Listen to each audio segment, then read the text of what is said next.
नमस्कार, मैं चंद्रशेखर जोशी देवभूमि टुडे में आपका स्वागत है।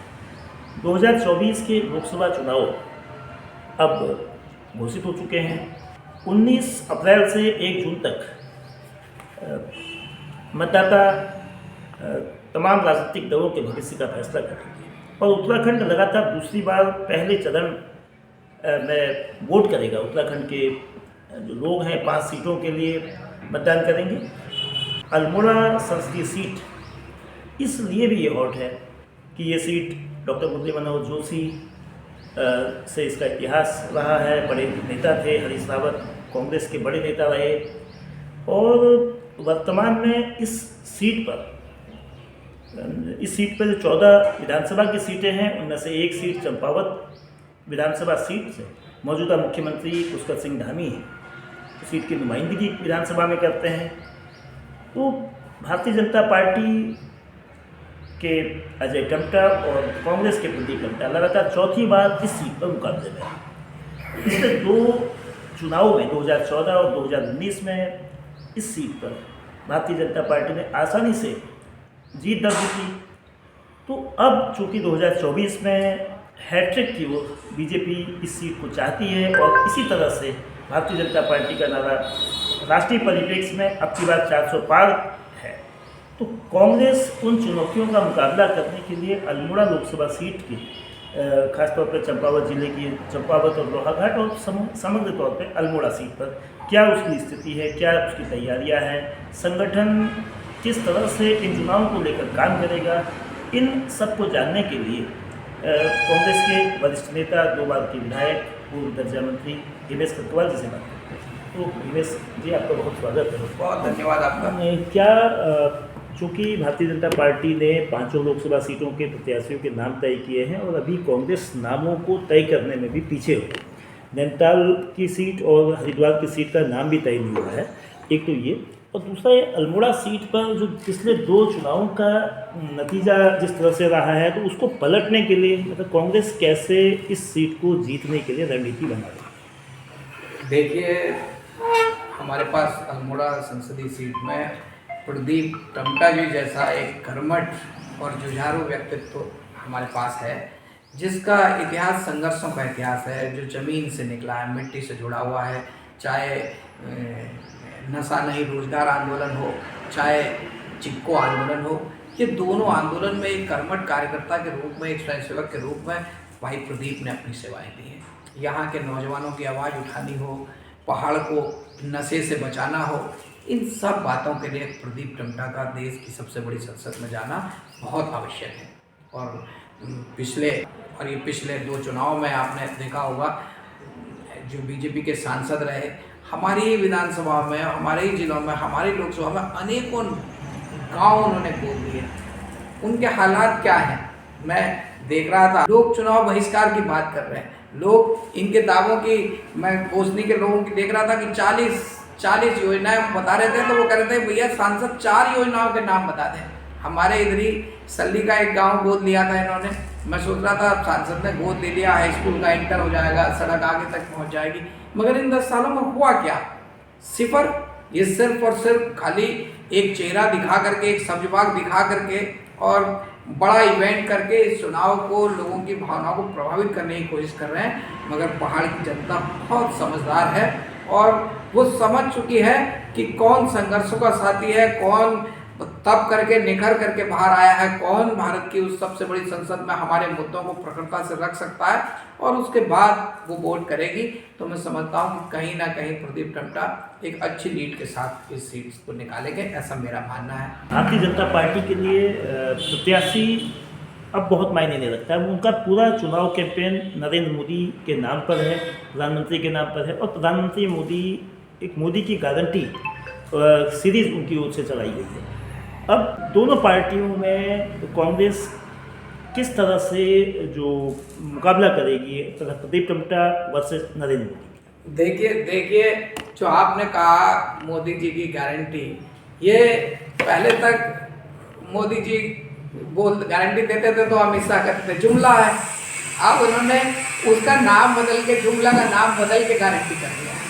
आप एक भी वायदा, एक भी गारंटी मोदी जी की ऐसी बताइए जो उन्होंने कहीं और पूरी हुई है, कहीं नहीं पूरी हुई। अभी जो ये चंदा वसूली वाली जो बात है, जो आप देख रहे थे, जिस तरह से सुप्रीम कोर्ट को कहना पड़ा, और जिस तरह से अब दिख रहा है कि जिस कंपनी का 500 करोड़ का टर्नओवर है, पूरे साल का टर्नओवर 500 करोड़ का है, वो 450 करोड़ का चंदा इनको दे रही है। ऐसे मास्टर स्ट्रोक मार रहे हैं। ये पढ़े लिखे बुद्धिजीवी लोग हैं उत्तराखंड के, और ये इन सब चीज़ों को समझेंगे कि भाई ये ऐसी खुली लूट और लोगों की भावनाओं को भड़का करके किसी तरीके से जनमत को अपनी तरह करने का प्रयास आप देखेंगे। ये फिर से 14 की तरह जो है, ये 5 की 5 सीटें फिर से कांग्रेस के खाते में जाएंगी, और उत्तराखंड एक परिवर्तन की शुरुआत का संदेश इस देवभूमि से जाएगा, ऐसा मेरा मानना है। कांग्रेस के लिए जो इस चुनाव में मुख्य मुद्दे क्या हैं, जबकि भारतीय जनता पार्टी ने तमाम भावनात्मक मुद्दों को एक प्रकार से इस साल 2024 में राम मंदिर की प्राण प्रतिष्ठा की है, सीए हाल में लागू किया गया है, आर्टिकल 370 को निष्प्रभावी कर दिया गया है, और उत्तराखंड देश का गोवा के बाद पहला राज्य बनने जा रहा है जो यूसीसी जहां लागू होगा। राष्ट्रपति की मंजूरी मिल चुकी है, नियम बनने के बाद वह लागू होगा। तो बीजेपी ने की ओर से तमाम राष्ट्रवाद के, हिंदुत्व के और मोदी के नाम, ये तमाम जो इशूज हैं, उनको कांग्रेस किस तरह से उत्तराखंड में और अल्मोड़ा सीट में उसका जवाब देगी।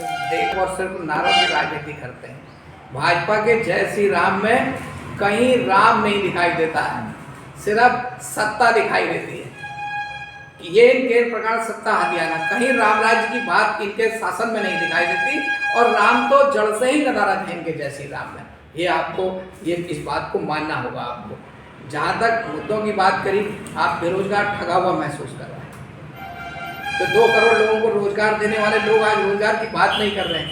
जो रोजगार निकलते हैं उनमें किस तरीके से पेपर लीक और दूसरी चीजें हो रही हैं, किस तरह से हाकम सिंह टाइप लोग निकल रहे हैं, पूरा देश देख रहा है। एक भद्दा मजाक नौजवानों के साथ किया जा रहा है। अग्निवीर योजना, भाजपा मुद्दों पर चुनाव लड़े ना, कहे अग्निवीर योजना पर हम चुनाव लड़ेंगे।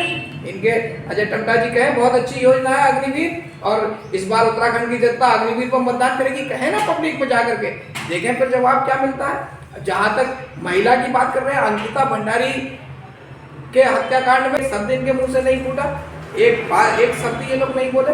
तो चाहे वो महिला की सुरक्षा का मामला हो, चाहे रोजगार का मामला हो, चाहे महंगाई के मुद्दे हो, शिक्षा के हो, स्वास्थ्य सुविधाएं बेहाल है, कोई पुरसा हाल नहीं है उनका, मगर कोई इन चीज़ों को कहने को, मुद्दों पर कोई चुनाव लड़ने को तैयार नहीं। सिर्फ ये भावनात्मक मुद्दे, यूसीसी, उत्तराखंड के यूसीसी की आप बात कर रहे हैं। आज किस तरह से उन्होंने लिव इन रिलेशनशिप की बात करी। ये सनातन धर्म को मानने वाले लोग इस देवभूमि उत्तराखंड में लिव इन रिलेशनशिप के लिए कोई जगह है? मैं तो कह रहा हूँ कि इनको कानून के दायरे में सजा होनी चाहिए। लिव इन रिलेशनशिप ये एक पवित्र बंधन है शादी का। 7 सनातन धर्म में जो है 7 फेरे लग के बंधन बनते हैं, 7 जन्मों का संबंध बनाया जाता है, और उसमें उस देवभूमि में लिव इन रिलेशनशिप की बात कर रहे हैं। ये तो अब और राम की आड़ में सब चल रहा है, तो ये धकेले ले जा रहे हैं, मगर कहीं ना कहीं उत्तराखंड की जनता समझदार है और उसकी लाठी आवाज नहीं कर रही है। चोट सही समय पर सही जगह करेगी, और आप देखेंगे वो मतदान में भी दिखाई देगी। भारतीय जनता पार्टी का जो संगठन है बहुत मजबूत है, और दुनिया की अपने को नंबर 1 पार्टी कहती है। नरेंद्र मोदी, अमित शाह जैसे बड़े नेता वहाँ हैं। इसके अब साधनों की उनके पास कोई कमी नहीं है, लेकिन इसके तुलना में कांग्रेस में संगठनात्मक रूप से कमजोरियाँ नज़र आती हैं, संसाधनों की कमी है।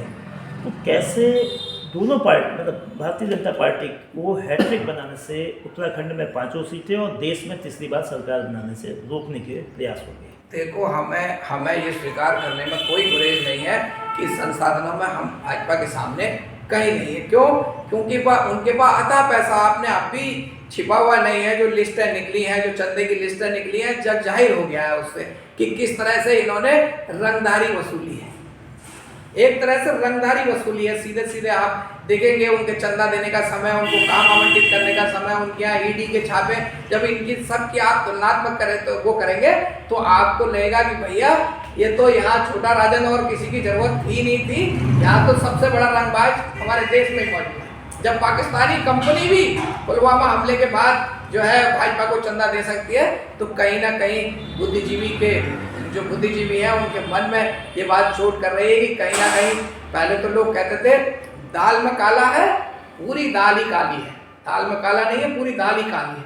तो ये संसाधनों में, मगर जो कांग्रेस के पास जो ताकत है, जो कांग्रेस की विचारधारा, जो कांग्रेस की आइडियोलॉजी है, जो उस विचारधारा पर विश्वास करने वाले लोग हैं, जो जानते हैं कि कांग्रेस को देश चलाना आता है, कांग्रेस सबको साथ लेके चल सकती है, महात्मा गांधी के आदर्शों पर गांव में रहने वाले अंतिम व्यक्ति तक कांग्रेस, उस गरीब तक, अंत्योदय तक कांग्रेस पहुंची और पहुंचेगी, ये विश्वास लोगों को है। और वो विश्वास कांग्रेस की नींव को मजबूत करेगा और कांग्रेस को इस सत्ता को सौंपेगा। हमारा मानना है कि जनमानस, चाहे धन शक्ति इनके पास हो, मगर जनमानस अब इनसे तंग आ चुका है और इनके इस राज से छुटकारा पाना चाह रहा है, तो वो कहीं ना कहीं कांग्रेस के पक्ष में बढ़ चढ़ के मतदान करेगा। नौजवान हैं, उतने अग्निवीर हैं, उनका क्या कसूर था जिन्होंने परीक्षाएं भी निकाल दी थी और जिनको सिर्फ मेडिकल उनको जाना था, उनकी परीक्षाएं निरस्त कर दी गई। एक गौरव की बात होती थी, हम कहते थे कि साहब पराक्रम के लिए कुमाऊं के लोग जाने जाते हैं, पहाड़ के लोग जाने जाते हैं, फौज में हमारे लोगों ने जाके हमेशा उसको साबित किया है। ये यहाँ की माँ बहनों की ताकत थी जो अपने इकलौते बेटे को भी दही और चीनी खिला के सीमा में गर्दन कटाने के लिए भेज देती थी, आज वो रास्ते भी इन्होंने बंद कर दिए हैं। तो कहीं ना कहीं लोग ठगा हुआ महसूस कर रहे हैं और ये पहाड़ के लोग हैं, ये 5 किलो फ्री के राशन में अपने ईमान को नहीं बेचेंगे, अपने बच्चों के भविष्य को देखेंगे, महिलाओं की सुरक्षा को देखेंगे, रोजगार को देखेंगे, स्वास्थ्य को देखेंगे, शिक्षा को देखेंगे, तो कहीं ना कहीं उनका वोट कांग्रेस के पक्ष में होगा। और पांचों सीटें, मैं खाली अल्मोड़ा लोकसभा की बात नहीं कर रहा, पौड़ी से भाई गणेश गोदिया जी लड़ रहे हैं।